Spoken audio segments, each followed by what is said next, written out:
Nós já tivemos pela manhã um culto muito abençoado, onde Deus falou conosco verdades tão necessárias para a nossa vida. E eu creio que agora, nesta noite, quando estamos mais uma vez reunidos, de igual modo Deus vai fazer, e eu quero desafiar você desde já a abrir o seu coração para receber a palavra viva do nosso Pai Celeste. Nós vamos tratar de um tema que faz parte deste trabalho, Confissão Vitoriosa da Palavra, e um tema tão polêmico e tão cercado de tantas dúvidas ao longo da história, que é o que diz respeito às questões materiais e financeiras. Existem muitas formas de interpretar este tema, mas a palavra de Deus é muito clara, muito simples e muito direta, e eu quero convidar você hoje a, de uma vez por todas, estabelecer na sua mente, no seu coração, clareza e convicção acerca da questão da prosperidade para a sua vida. Então nós vamos estar compartilhando isso, e como eu tenho feito todas as semanas, tem um texto de introdução, um texto, aliás, muito rico para compartilharmos, e na sequência vamos tomar juntos a ceia do Senhor, como Jesus nos orientou pela sua palavra: fazei isto em memória de mim até que eu volte. Então tem um banquete completo para você, e aproveite tudo aquilo que Deus vai fazer. Eu creio que já tivemos um tempo muito especial no louvor, e agora também na palavra não vai ser diferente. Mas eu quero iniciar esse novo tempo do culto orando com você. Quero desafiar você a fechar seus olhos um instantinho e se concentrar nesta oração. Pai querido, eu sei que o Senhor tem verdades maravilhosas e profundas para revelar ao coração de cada um de nós. E na tua simplicidade, na simplicidade da tua palavra, hás de tocar o nosso coração. Ajuda, Senhor, para que as escamas dos nossos olhos caiam e possamos entender de verdade aquilo que o Senhor tem como princípio e como propósito na vida material, na vida financeira, no que diz respeito a recursos, a dinheiro, na vida de cada um de nós. É o que nós te pedimos. Ajuda-nos, Senhor, a encontrar clareza nesta área e a viver de modo vitorioso para a glória do teu nome. Amém. Eu creio que todos vocês têm este livro, e aqueles que não têm, você pode adquiri-lo depois ali na nossa livraria. O valor dele é bastante acessível para que todos o tenham. E eu quero convidar você mais uma vez, como fiz na semana passada, a abrir este livro no índice. O índice é a segunda, terceira página deste livro. E o índice é composto aqui por 10 pontos. O primeiro deles é a introdução, a confissão vitoriosa da palavra. E a partir do ponto 2, eu quero ler junto com vocês aqui, só para rememorarmos aquilo que foi falado nas semanas que passaram. E esses temas são os seguintes: quando Cristo morreu, o que está escrito aí? Eu morri e estou crucificado com Cristo. O 3, quando Cristo ressuscitou, eu ressuscitei com Ele para ser uma nova criatura. 4, quando Cristo morreu na cruz, todos os meus pecados foram apagados. 5, quando Cristo voltou aos céus e foi colocado à direita de Deus, a minha foi elevada com Ele aos lugares celestiais. O capítulo 6 foi: terei saúde neste dia. E o 7, terei prosperidade financeira neste dia. Esse material foi elaborado com o propósito de que cada um de nós possa, em todo o tempo, não só declarar, mas crer na palavra de Deus. E quando nós falamos aqui de declaração vitoriosa, é importante nós lembrarmos que existe um princípio no reino espiritual, onde tudo se move pelo poder da palavra. A verbalização da palavra, ela gera efeitos no mundo espiritual. Quando você lê a Bíblia, a primeira declaração que você ouve no livro da Gênesis é que disse Deus: haja luz, e haja divisão entre as águas, e haja noite e dia, e Ele foi criando tudo através da palavra. A Bíblia chama Jesus de a palavra. Em João capítulo de número 1, verso de número 1 e seguintes, diz que Jesus é a palavra. Então há poder na palavra de Deus. Tudo está relacionado à palavra.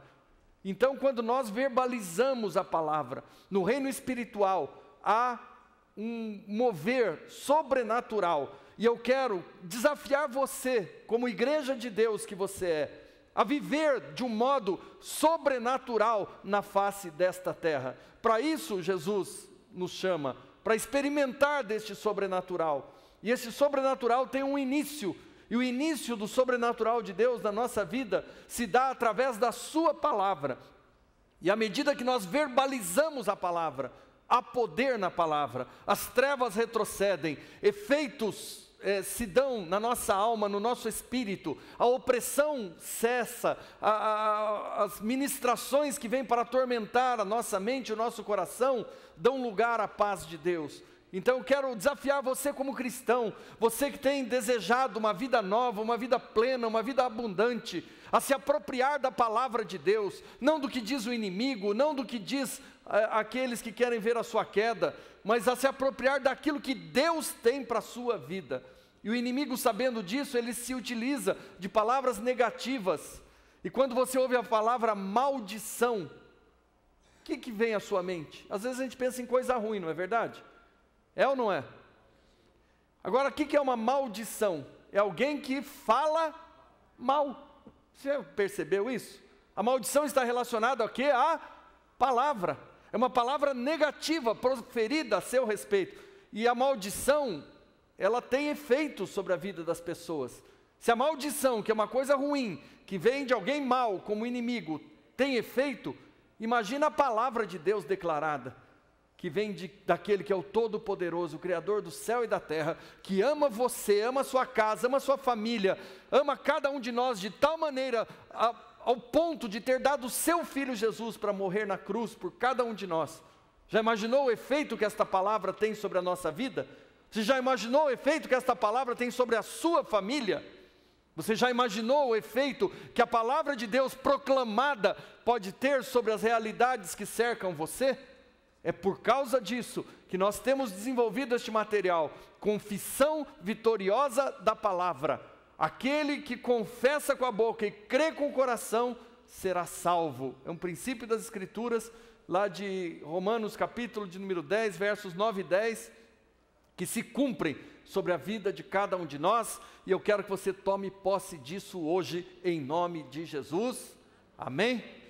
Vamos em frente, vamos tomar posse do que a palavra tem para nós, e eu tenho para você aqui uma introdução, antes de nós tratarmos aqui do capítulo de número 7, eu quero convidar você a abrir a sua Bíblia, na carta do Evangelho de Lucas, capítulo de número 16, Lucas 16, verso 19, Lucas 16, 19, nós vamos falar de prosperidade nesta noite, e nada mais oportuno do que ler Lucas 16, 19, não é pegadinha não, você vai entender que tem tudo a ver.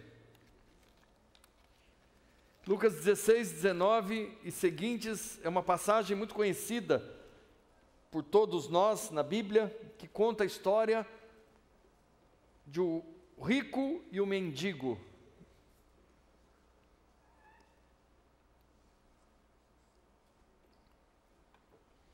O rico e o mendigo, que poderia ser tema de filme, de música, de uma superprodução de Hollywood, é a história da vida do ser humano. E quando nós vamos falar de prosperidade financeira, você vai encontrar aqui dentro desta história um paradoxo. O que é um paradoxo, pastor? É um encontro aqui de realidades que fica até difícil dizer quem era mais próspero aqui nessa história. Mas vamos ler junto antes de nós tirarmos qualquer conclusão. Olha o que diz aí na sua Bíblia. Ora, havia certo homem rico que se vestia de púrpura e de linho finíssimo e que todos os dias se regalava esplendidamente. E havia também certo mendigo chamado Lázaro, coberto de chagas, que jazia à porta daquele e desejava alimentar-se das migalhas que caíam da mesa do rico. E até os cães vinham lamber-lhes as úlceras. E acontecer que ao morrer o mendigo, ele foi levado pelos anjos para o seio de Abraão. E morreu também o rico e foi sepultado. E no inferno, estando em tormentos, levantou os olhos e viu de longe a Abraão e a Lázaro no seu seio. E então, chamando, disse: Pai Abraão, tem misericórdia de mim, e manda a Lázaro que molhe em água a ponta do dedo e me refresque a língua, porque estou atormentado nesta chama. Disse, porém, Abraão: Filho, lembra-te de que recebeste os teus bens em tua vida, e Lázaro igualmente os males. Agora, porém, aqui ele está consolado, tu estás em tormento. E além de tudo está posto um grande abismo entre nós e vós, de sorte que os que querem passar daqui para vós outros não podem, e nem os de lá passarem para nós. Então replicou: Pai, eu te imploro que mandes a minha casa paterna, porque tenho 5 irmãos, para que se lhes dê testemunho, a fim de não virem também para este lugar de tormento. E respondeu Abraão: Eles têm Moisés e os profetas, ouçam-nos. Mas ele insistiu: Não, pai Abraão, se alguém dentre os mortos for ter com eles, arrepender-se-ão.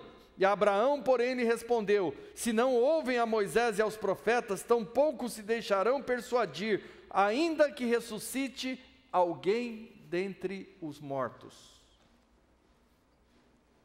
Esse texto, ele traz aqui um conjunto de informações que geram em cada um de nós as reações mais diversas possíveis. Ele conta a história de 2 homens, um que viveu na prosperidade, na bênção, na abundância, na abastança, se regalando com todas as delícias que este mundo pôde lhe oferecer. E o outro viveu numa miséria absoluta, na mendicância, rogando para comer das migalhas da mesa de um homem rico. Vinham os cães e lambiam as suas chagas. Mas no momento seguinte, houve uma reversão nesta história. Houve uma reversão neste cenário tão caótico. Houve uma mudança abrupta, inesperada. O homem rico vai parar no inferno e, atormentado, clama por socorro, enquanto aquele que padeceu durante a vida toda sorte de infortúnio é colocado agora num lugar muito especial, que embora esteja descrito na Bíblia, que é o chamado de o seio de Abraão, você pode entender como paraíso ou como céu, e assim essa história se desenrola. Mas tem um item aqui muito importante, que é justamente a forma com que ela termina. Ela termina com aquele que foi parar no inferno, rogando e clamando a Abraão, que você pode entender aqui como o próprio Deus, para que enviasse à sua casa alguém para falar aos seus irmãos, para que eles não tivessem o mesmo fim tenebroso que aquele homem teve, quando se depara com a mais triste, terrível e final de todas as realidades, de que é impossível mudar esta situação depois que nós partimos desta terra. Ou seja, ela só pode ser mudada enquanto permanecemos nesta terra. Agora, como eu falava desde o início dessa ministração, falar de um tema como este, num dia que nós vamos falar sobre prosperidade financeira, parece pegadinha, não é verdade? Pô, vim aqui tão feliz, tão satisfeito, entendendo que ia receber da parte de Deus uma graça especial, uma unção especial para prosperar, para ser muito abençoado, muito rico, muito cheio de abundâncias, mas na realidade é justamente isso que Deus tem para mim e para você.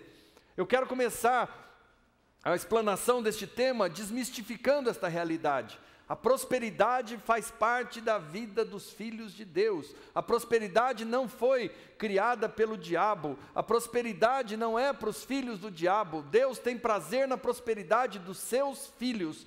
No entanto, a prosperidade que Deus planejou para mim e para você está contida no testamento no qual eu e você recebemos toda a nossa herança. E este testamento é um conjunto de direitos, de bênçãos, de promessas, de vida e de toda sorte de benefícios que Deus tem reservado para aqueles que o amam.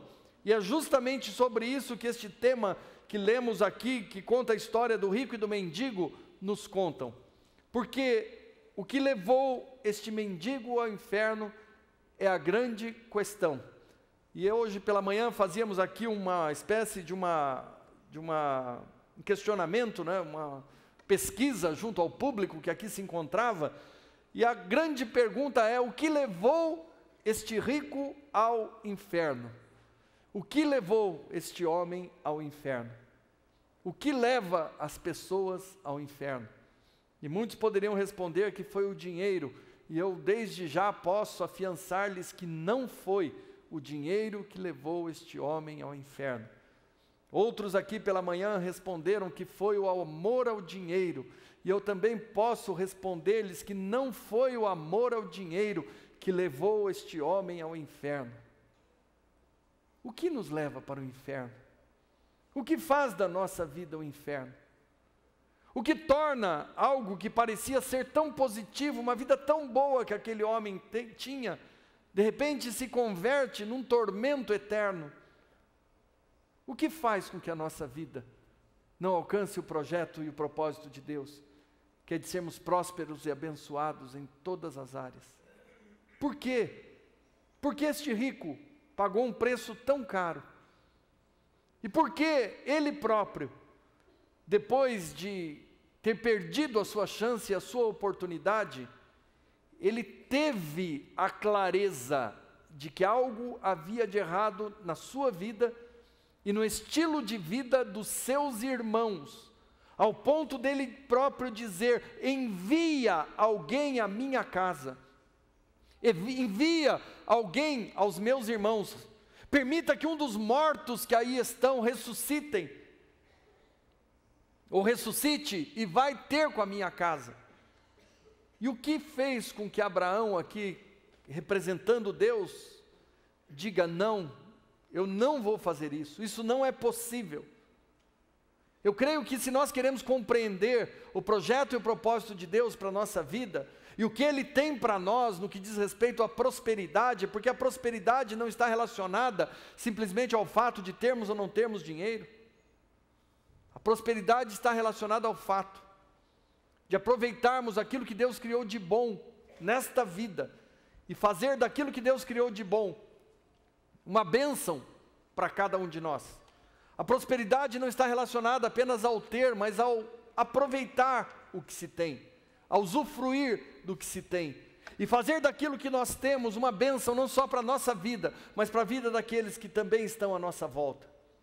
Eu quero, junto com você hoje, não só refletir a respeito desses fatos, mas colocar a nossa própria vida dentro deste contexto, colocar a nossa própria vida dentro desta realidade, desta situação, contada de uma forma tão clara, através de uma alegoria, de uma história, que compreende aqui a realidade de muitos de nós, tanto daqueles que vivem de modo regalado as bênçãos e benefícios que os recursos financeiros podem produzir na vida de cada um de nós, quanto aqueles que também, por um motivo ou outro, vivem de modo a conviver com a miséria à sua porta.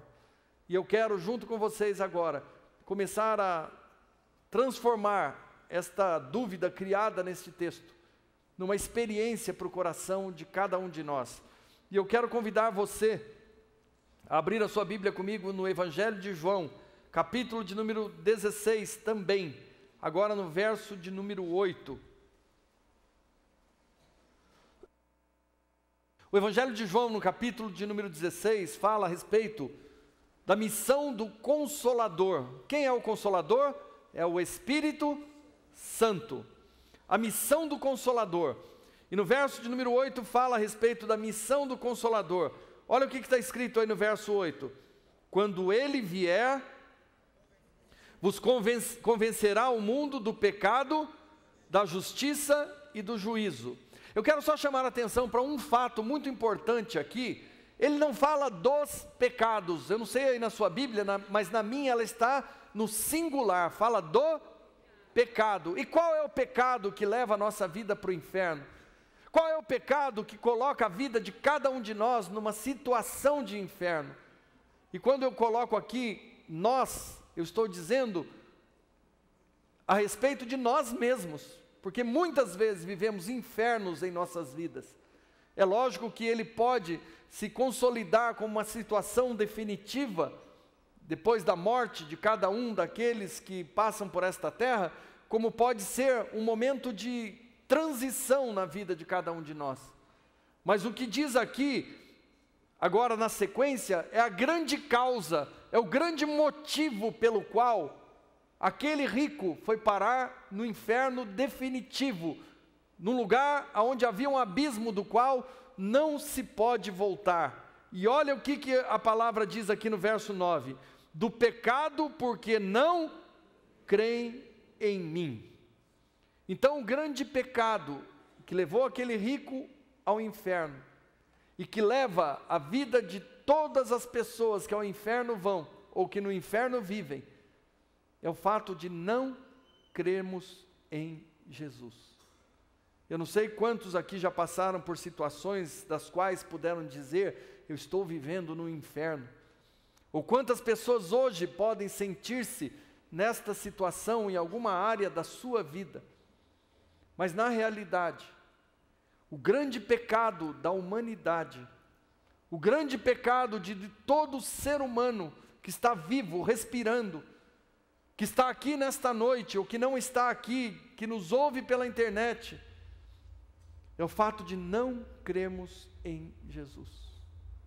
Porque se nós entendemos que este testamento, que eu trago aqui em minhas mãos, é a carta aonde o nosso Pai concede a cada um de nós toda a sua riqueza, todos os seus bens, toda a sua prosperidade, toda forma de bênção e toda a capacidade e condição de vivermos nesta vida de um modo rico, próspero, abençoado. E nós podemos de verdade experimentar tudo isso como uma realidade absoluta e incontestável em nossa vida. O que nos impede de nos apropriarmos do nosso testamento, ou do testamento que o seu pai deixou para você, e que o meu pai deixou para mim, é o fato de nós não crermos em Jesus. Já pensou nisso? É uma coisa só. O Espírito Santo vos convencerá do pecado, e o pecado é não crerem em mim. Porque quando eu não creio em Jesus, eu não creio nas pessoas. Quando eu não creio em Jesus, eu não creio na palavra dele. Quando eu não creio em Jesus, eu passo a crer no diabo. Quando eu não creio em Jesus, eu passo a construir ídolos para a minha própria vida. Quando eu não creio em Jesus, eu passo a valorizar coisas que Deus não valoriza. Quando eu não creio em Jesus, eu passo a desvalorizar aquilo que Deus valoriza. Quando eu não creio em Jesus, as pessoas não são importantes para mim. Quando eu não creio em Jesus, a obra de Deus não tem nenhuma relevância na minha vida. Quando eu não creio em Jesus, eu vivo uma vida egoísta, egocêntrica e apartada de tudo aquilo que Deus tem reservado para aqueles que o amam. Este é o pecado que levou o rico ao inferno. E eu quero hoje, junto com vocês, quando vamos falar aqui de prosperidade financeira, eu quero que você entenda de uma vez por todas, que toda bênção, toda riqueza, toda coisa boa que foi criada neste mundo, faz parte do pacote que nós recebemos no nosso testamento. O testamento aonde o seu nome está incluído, aonde você tem direito a todas as bênçãos da herança do seu Pai, que é o dono do ouro e da prata, que é o dono de toda a riqueza, que é o dono de todo este mundo. Mas o que eu e você fazemos com este testamento depende do fato de crermos ou não crermos em Jesus. Tem gente que não dá nenhum valor para a Bíblia. Existem muitos povos neste mundo que veem na Bíblia um verdadeiro inimigo. Durante muitos episódios na história, a Bíblia foi queimada. Se você estuda a história recente da igreja, a partir do século XV, XVI até hoje, você vai perceber que o grande desafio dos movimentos que houveram, de revoluções que houveram, foi sempre no sentido de tirar a Bíblia das mãos das pessoas. porque existe uma sombra por trás da história, e esta sombra é o próprio diabo, que tenta levar o homem ao inferno, arrastando, arrancando de valores e princípios criados por Deus, para tornar a vida do ser humano uma rica, abençoada, próspera e feliz, e sempre tentando nos colocar num baixo padrão estabelecido pelo próprio Satanás, faz com que pareça que esta palavra não tem poder, porque esta palavra só tem poder na vida de um tipo de ser humano, que é na vida daqueles que creem em Jesus. Sem crer em Jesus, nós não vamos a lugar algum. Sem crer em Jesus, qualquer plano ou projeto que eu e você possamos estabelecer, com certeza vão se reverter em dano, perda, prejuízo, dor, angústia e aflição para a nossa vida. Sem crer em Jesus, é impossível estabelecer uma família abençoada e feliz. Sem crer em Jesus, é impossível viver numa vida de relacionamento com outras pessoas. Sem crer em Jesus, é impossível ter um casamento saudável, sadio e abençoado. Sem crer em Jesus, é impossível prosperar em qualquer negócio que possamos desenvolver sobre a face desta terra. Sem crer em Jesus, é impossível servir a Deus ou considerar-se filho dele. Sem crer em Jesus, nós perdemos tudo aquilo que o nosso Pai nos garante através do seu testamento. Por isso, quando eu estou aqui nesta noite junto com vocês, eu quero desafiá-los, não só a pensar acerca destas coisas, mas quem sabe hoje, tomar uma decisão por Cristo. E alguém pode dizer agora, mas pastor, nós temos estado aqui ao longo das semanas, dos meses, dos anos, das décadas, e o Senhor vem nos falar em crer em Jesus. Eu estou falando em deixá-lo hoje estabelecer um novo princípio, e quando eu falo de princípio, não estou falando de um começo, mas de uma base sólida, que governe a sua vida em todos os sentidos. Eu, ao longo de tantos anos de ministério pastoral, eu tenho realizado muitas cerimônias de casamento, e alguns meses realizo 2, 3 cerimônias, até mais do que isso, e todas as vezes que eu tenho aqueles 2 pombinhos, aquelas coisas lindas na minha frente, cheios de sonhos, projetos, cheios de fantasias, eu fico imaginando, será que eles sabem o que espera eles? Será que eles sabem o que vai acontecer a partir de hoje? Será que eles sabem o que vem pela frente? Porque as pessoas sempre tropeçam no mesmo lugar, no fato de crerem em Jesus. Porque no dia seguinte, talvez aquela noivinha não esteja tão bem maquiada como estava na noite anterior. E o que vai fazer a diferença é o fato de crer em Jesus. Talvez no dia seguinte, aquele príncipe não vai estar tão encantado como estava na noite anterior. Mas o que vai fazer a diferença é o fato de crer em Jesus. Talvez no dia seguinte, a mesa não vai estar tão farta como estava no dia anterior. Tudo no seu lugar, tudo ornamentado, flores sobre a mesa. E o que vai fazer a diferença é crer em Jesus. Porque quando nós não cremos em Jesus, e se desfaz o cenário, não sobra nada. Mas quando nós cremos em Jesus, ainda que vivamos no deserto, vamos viver na confiança de que Ele é real e Ele é suficiente para sustentar as nossas vidas. Eu quero ler alguns textos desse material junto com vocês. Uns versículos que aqui estão transcritos, você vai encontrar muitos princípios. E eu quero começar lendo a partir da introdução aqui do capítulo de número 7, e eu quero que você declare junto comigo o que está escrito aí.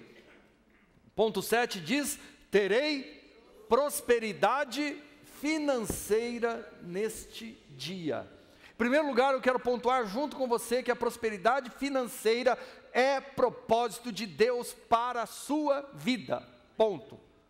Por que é importante nós dizermos isso? Porque na Idade Média, esta palavra foi absolutamente pervertida por interesses da igreja de Roma, aonde dizia que a prosperidade levava o homem para o inferno. E esse texto do rico e do Lázaro talvez tenha sido o texto mais pregado naqueles tempos sombrios da igreja de Roma. Quando na realidade não é o dinheiro que leva o homem para o inferno, não é o amor ao dinheiro que leva o homem para o inferno. O que leva o homem para o inferno é o fato de não crer em Jesus. Ué, mas o amor ao dinheiro não é a raiz de todos os males? A Bíblia diz que é. Mas nós amamos ao dinheiro quando nós deixamos de amar a Jesus.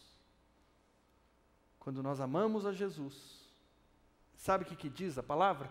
Aquele que tem os meus mandamentos e os guarda, este é o que me ama.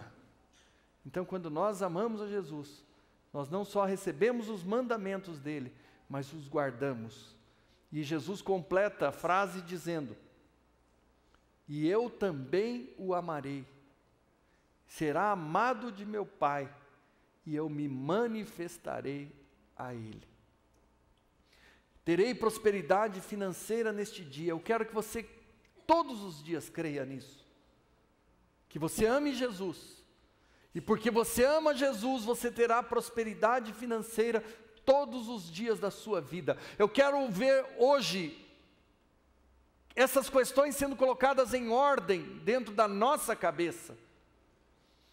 E olha o que diz aqui, a palavra de Deus declara que o ouro e a prata pertencem a quê? Ao Senhor e à sua igreja. Ah, pastor, mas na minha Bíblia só está escrito que o ouro e a prata me pertencem, diz o Senhor. Aonde está escrito que pertencem também à igreja dele, que somos nós? Está escrito nos evangelhos que Jesus era herdeiro de Deus, e por causa da morte dele, nós fomos feitos co-herdeiros com Cristo de todas as suas riquezas. Jesus era um homem próspero? Era ou não? A gente fala isso pela fé às vezes, não é verdade? Era muito próspero. Por quê? Ele não tinha falta de absolutamente nada. Ele fazia assim e as coisas aconteciam. Hoje nós vamos comer aqui a ceia que simboliza a Páscoa, não é verdade? A Páscoa era a morte de um cordeiro sendo sacrificado para a salvação, a cura, a libertação, para que os filhos de Deus fossem poupados da morte. E Jesus, quando ele vai comemorar a Páscoa, ele está chegando ainda em Jerusalém, e ele fala para os seus discípulos: olha, vai à minha frente, e entrando na cidade, você vai encontrar um homem com um cântaro de água na cabeça, e diga àquele homem que o rabino quer comer a ceia na casa dele. E foi assim que aconteceu. Chegou lá, mesa pronta, tudo farto, tudo organizado, arrumado. E a história de Jesus é marcada por isso. Ele não precisava ficar se preocupando com as coisas que iam acontecer. E aliás, é o grande ensinamento que ele nos traz em relação às questões materiais e financeiras: não andem ansiosos pelo dia de amanhã. Sabe qual é a única ansiedade que eu creio que seja pertinente a mim e a você? É aquela ansiedade de dizer: amanhã eu quero ser mais fiel a Deus do que eu fui hoje. Não dizer amanhã, será que eu vou ter o que comer? Será que eu vou ter o que beber? Será que eu vou ter onde morar? Porque o diabo em todo tempo ele tem uma preocupação enorme com isso, não é? Eu costumo dizer que o diabo é o melhor amigo do homem. Porque o diabo em todo tempo está preocupado com você, né? Fala: será amanhã você não vai ter o que comer? Amanhã você não vai ter onde dormir? E como é que vai ser o teu futuro? O melhor amigo do homem não é o cachorro, é o cão. Está sempre preocupado e sempre colocando essa preocupação na nossa cabeça. Nós precisamos ser salvos deste sentimento, deste pensamento. Isso é o oposto da prosperidade. O oposto da prosperidade não é a miséria, não, é a preocupação. O oposto da prosperidade é o que corrói a alma do ser humano e o leva a se tornar mesquinho, a se tornar avarento, que é a preocupação. E quando Jesus diz: não andeis ansiosos por coisa alguma, Ele está dizendo: descansa, eu vou cuidar de você. Descansa, eu já tenho o teu futuro traçado em minha mão. Simplesmente anda no meu caminho e eu vou cercar você com os meus benefícios. Isso é prosperidade. Jesus, quando tinha que pagar um imposto, ele falou para o discípulo dele, vai lá, pesca um peixe, vai ter uma moeda dentro da boca do peixe, você paga um imposto. Amanhã vai ter um monte de gente ali no Igapó, com a varinha, tentando pegar um peixe. É lógico que isso é uma passagem real, que demonstra o poder sobrenatural de Jesus, mas esse sobrenatural, ele manifesta em nossa maneira, não através de um peixe. Não vamos fazer daqui do peixe o grande elemento da manifestação do poder de Deus. Mas o peixe ali simboliza tudo aquilo que Deus provê para nós, para que alcancemos não só as promessas, as bênçãos, mas a provisão para cada dia da nossa vida. Ele próprio diz, basta cada dia o seu mal, não esteja preocupado com o dia de amanhã. E eu quero ler mais um parágrafo desse texto com você. Ele diz assim, por isso, com base na palavra de Deus, eu rejeito a miséria, a falta de provisão, as dívidas e o desemprego. Será que eu tenho autoridade para rejeitar alguma coisa? Tenho, quando eu entendo a palavra. Quando eu entendo que na herança que eu recebi através deste testamento, eu tenho a garantia de que Deus vai cuidar de mim. Basta eu andar nos seus caminhos, basta eu crer em Jesus, basta eu trabalhar, fazer a minha parte, e as coisas vão bem.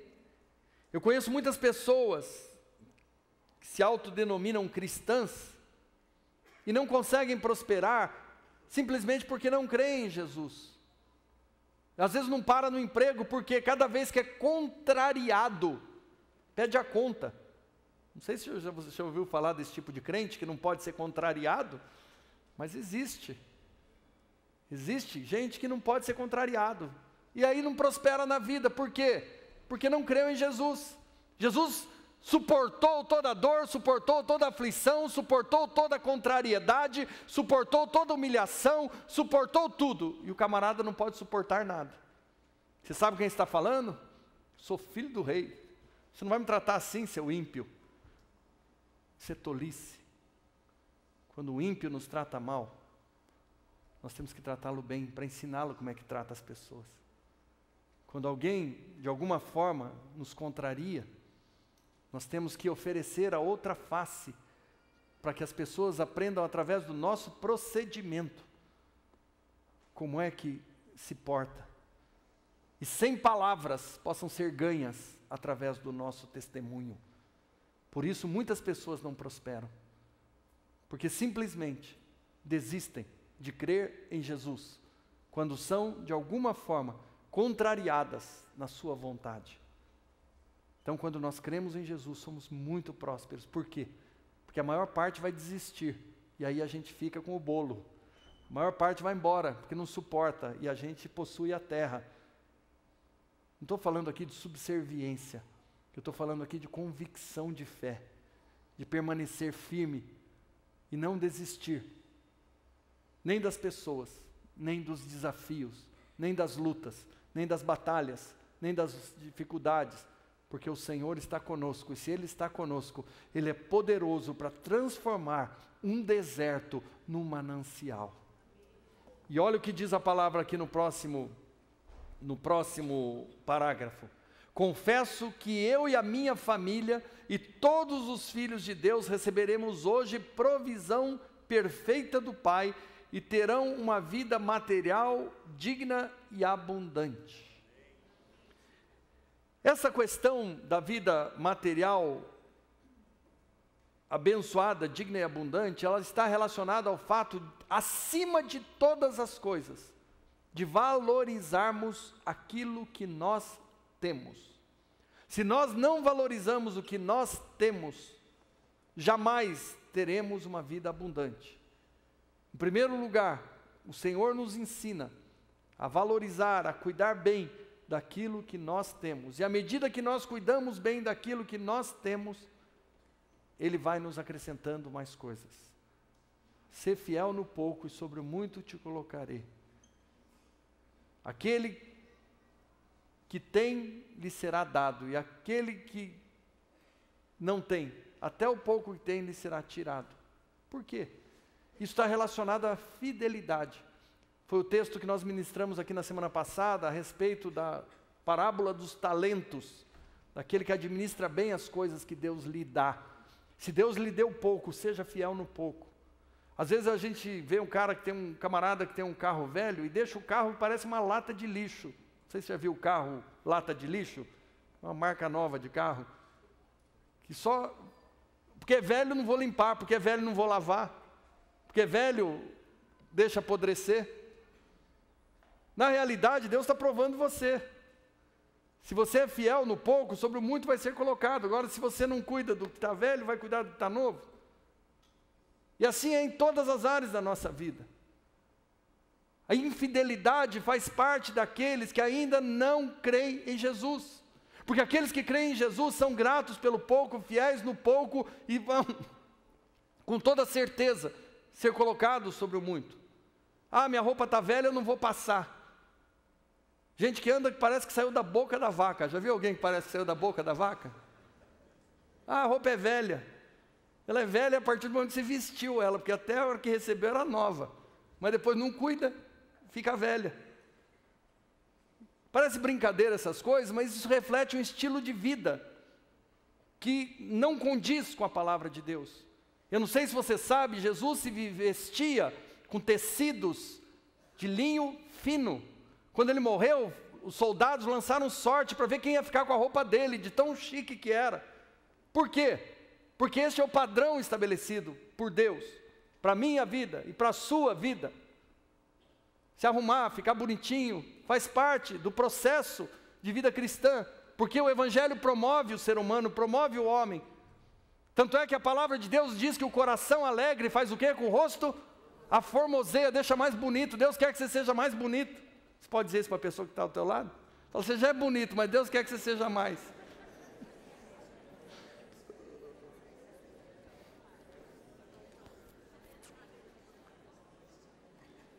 Parece que isso não tem a ver com prosperidade? Tem tudo a ver com prosperidade. Você sabia que Deus falou para os maridos que devem apresentar as suas esposas sem mancha, sem ruga, sem mácula? Então tem que investir no creme para a menina. Faz parte, gente, faz parte. Você cuidar daquilo que você tem. Não importa se você tem dinheiro ou não para comprar uma roupa nova, de marca, não importa, cuida bem da que tem. Você sabe para que serve maisena ou não? Serve para fazer mamadeira para criança, mas serve para engomar a camisa também. Deixá-la sem... Ah, pastor, mas isso é ser chato demais. Cada um vive no padrão que crê. O que eu creio pela palavra é que Deus quer que a gente tenha alegria naquilo que possui. E o que eu tenho entendido pela palavra ao longo de tantos anos é que se nós somos capazes de ser fiéis no pouco, está escrito que Ele nos coloca sobre o muito. Tem gente que anda com a vida em ordem. Eu fui pastor numa cidade no interior aqui, vizinha a Londrina, há muitos anos atrás. E a renda média da população daquela comunidade era de aproximadamente um salário mínimo e meio. Tinha gente que tinha carro, casa própria. E tem gente que ganha um monte de dinheiro e não tem absolutamente nada. O que acontece na vida da gente? Como é que alguns constroem algumas coisas e outros não conseguem construir nada? É o fato de crermos em Jesus e da nossa vida ser pautada por valores e princípios que Ele estabeleceu. Valorizarmos o que temos, cuidar bem daquilo que temos. Não vivemos num padrão irreal, porque aí temos que sempre estar correndo atrás do prejuízo. E não somos capazes aí de prosperar em coisa alguma, e não temos nem alegria naquilo que de usufruir daquilo que às vezes almejamos tanto e compramos sem ter posses para comprar. E fazemos da nossa vida um tormento. Deus quer que eu e você, Deus quer que a sua família, Deus quer que a sua casa, Deus quer que aqueles que estão à sua volta vivam de um modo abundante, abençoado, rico, como Ele estabeleceu no testamento que Ele deixou para mim e para você. Mas as bases, os alicerces, tem que estar firmados na rocha que é Jesus Cristo. E o fato é crermos em Jesus. Se eu desejo algo, eu não vou dar passos antes que a convicção, a graça e o dom de Deus se manifestem em minha vida. Para que eu e você possamos viver de um modo pleno, precisamos crer que é o Senhor quem estabelece os princípios e crer nesses princípios. Mais um parágrafo aqui. De acordo com a palavra de Deus, confesso que semearei com abundância no reino de Deus, dando dízimos e ofertas. Também semearei na vida do meu próximo com generosidade. Isso me trará uma colheita com muita prosperidade. O que tem a ver dízimo e oferta e ajudar as pessoas com a prosperidade da minha vida pessoal? Eu poderia citar aqui alguns versículos, como aquele que diz que tudo aquilo que você semeia, você colhe. Eu poderia citar outros versículos, como nós vamos ler na sequência aqui, que diz, dai e vos será dado. Mas o que demonstra quando nós somos fiéis a Deus, é que nós cremos em Jesus. Este é o ponto central. Não é que a igreja depende do seu dízimo, da sua oferta para existir sobre a face da terra. Nós já vivemos muitos momentos na administração das coisas de Deus, embora nós tenhamos uma estrutura nacional que cuida dessas questões de um modo muito detalhista, mas nós somos parte desta engrenagem e sabemos como funcionam as coisas dentro da administração dos recursos, dos bens de Deus. Quando pessoas pensam que são donas da igreja, Deus levanta outros para cuidar das necessidades. Mas o grande desafio que Deus traz a cada um de nós é que nós sejamos de um modo voluntário aqueles que se dedicam a ser fiéis a Deus. Eu vou falar uma coisa que talvez venha chocar você aqui nessa noite. Sabe quem inventou o dízimo e a oferta? Você sabia que não foi Deus, foi o homem? Quando você ouve falar pela primeira vez a respeito de dízimo, quem deu foi Abraão, com a motivação de adorar a Deus.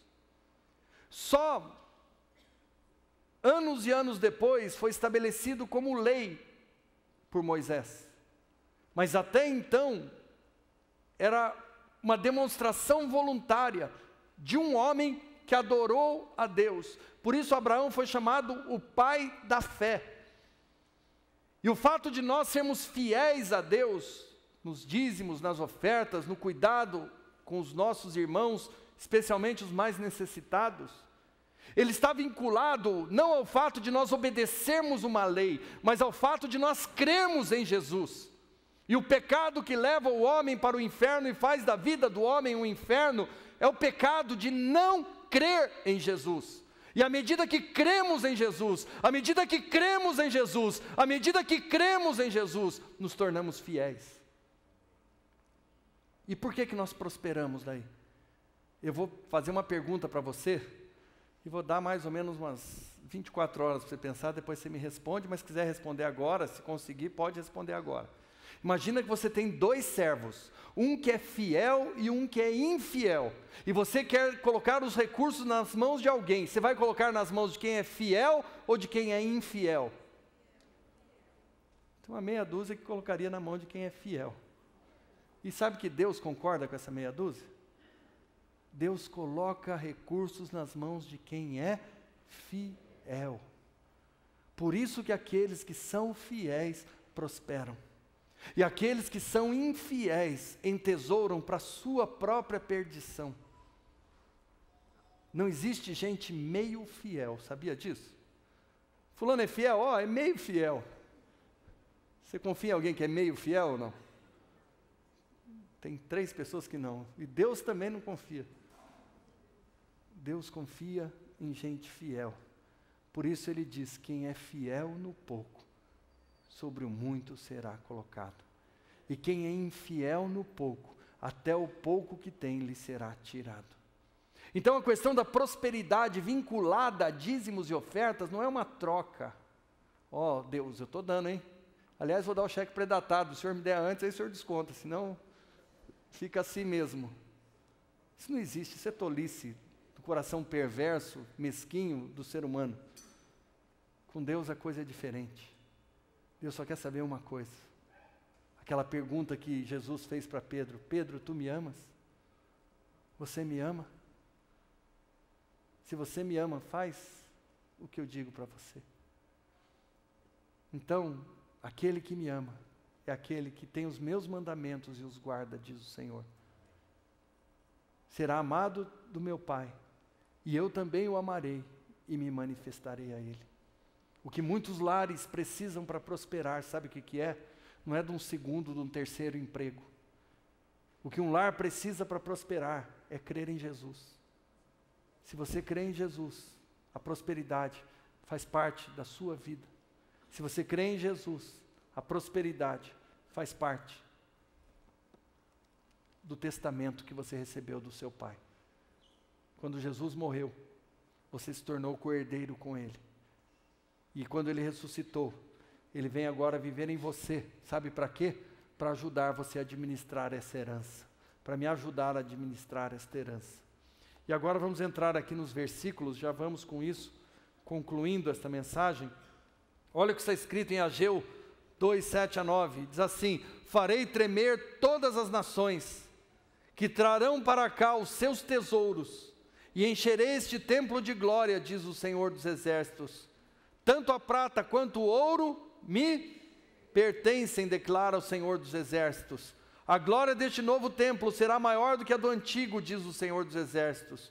E neste lugar estabelecerei a paz, declara o Senhor dos Exércitos. Então ele fala da riqueza, ele fala aqui da glória, e ele fala aqui da paz, que ele estabelecerá. Riqueza, glória e paz. Riqueza, glória e paz. Pela presença dele na nossa vida, na nossa casa. Lucas 15, 17 a 31 diz assim: caindo ele em si, disse: quantos empregados de meu pai têm comida de sobra ou abundância de pão, como dizem algumas versões, e eu aqui morrendo de fome. Disse o pai: meu filho, você está sempre comigo, e tudo que eu tenho é seu. Lucas 15, de 17 a 31, faz parte de uma parábola conhecida como a parábola do filho pródigo.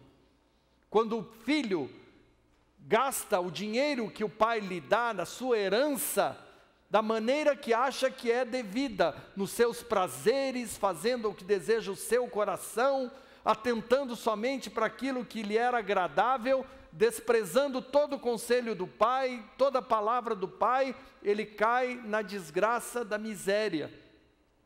E quando ele chega na miséria, sabe o que acontece?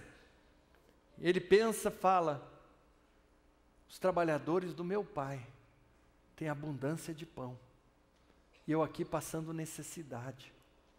Eu vou voltar para a casa do meu pai, e vou ver se meu pai me recebe pelo menos como um dos seus empregados. Só que para surpresa dele, sabe o que acontece?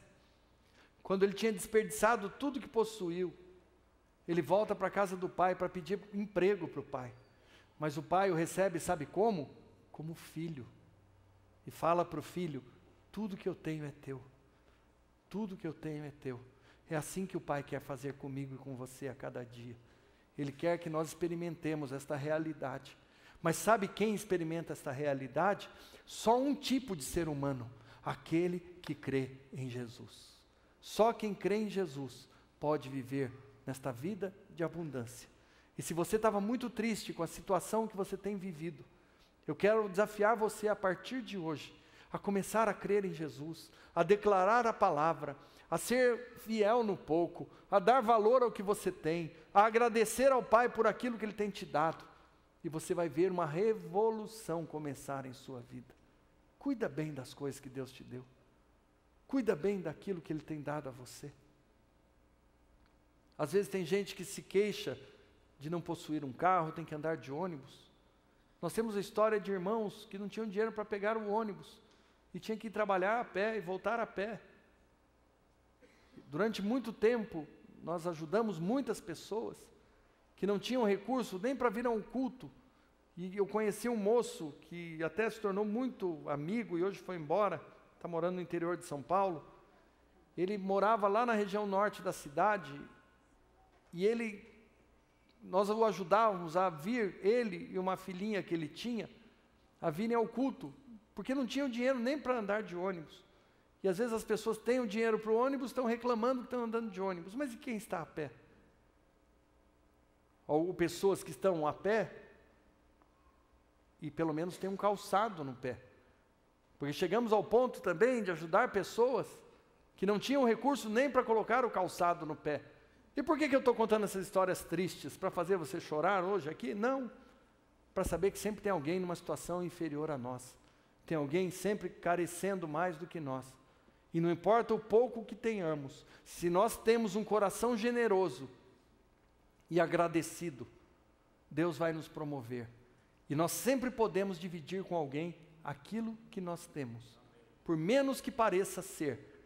Sabia que quando nós nos dispomos a dividir, Deus faz o milagre da multiplicação? Só quando estamos dispostos a dividir, que nós vemos o milagre da multiplicação. Eu quero fazer um desafio a você. Eu não sei quantas pessoas comem na sua mesa todos os dias. Convide alguém para almoçar na sua casa e faça o mesmo tanto de comida. Você vai ver que a comida vai dar. E se você convidar outra pessoa, vai dar também. É o milagre que a gente sempre viu na nossa casa. Na mesa, na minha casa, todos os dias comem de 6 a 8 pessoas. E às vezes tem mais gente, e a comida dá.